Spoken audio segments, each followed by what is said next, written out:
1960 August 4 பழைய குற்றாலம் அருவி உருவான தினம் இன்று. இந்த அருவி உருவாக காரணமாக இருந்தவர் பெருந்தலைவர் காமராஜர் என்பது உங்களுக்கு தெரியுமா? குற்றாலத்தில் இருக்கின்ற அருவிகளில் பேரருவி, ஐந்தருவி, செண்பகாதேவி அருவி ஆகியவை இயற்கையாகவே உருவானவை. ஆனால் பழைய குற்றாலம் அருவி அப்படி இயற்கையாக உருவானது அல்ல.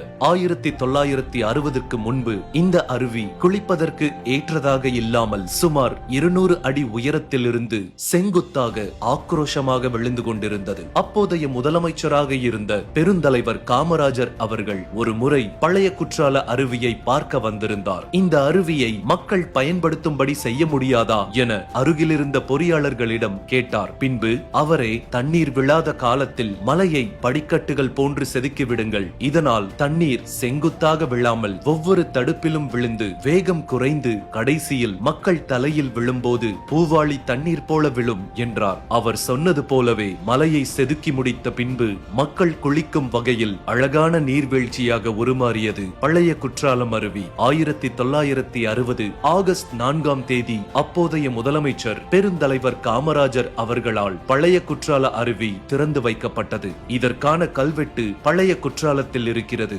அப்போதெல்லாம் குற்றாலம் அருவிகளுக்கு முக்கியஸ்தர்கள் வருகை தரும்போது அருவியில் பொதுமக்கள் குளிப்பதற்கு தடை விதிக்கப்படுவது வழக்கமாக இருந்து வந்துள்ளது. அப்படித்தான் ஒரு முறை காமராஜர் குற்றாலத்திற்கு குளிக்க வந்தபோது சுற்றுலா பயணிகள் அருவியில் குளிப்பதற்கு தடை விதிக்கப்பட்டிருந்தது. ஆனால் அதனை அனுமதிக்காத காமராஜர் மக்களை குளிக்க விடும்படி கூறியதுடன் மக்களோடு மக்களாக அருவியில் குளித்து மகிழ்ந்தார் காமராஜர். அடுத்த முறை பழைய குற்றாலம் அருவி செல்லும் போது ஐயா காமராஜர் அவர்களின் ஞாபகமும் வரும்தானே.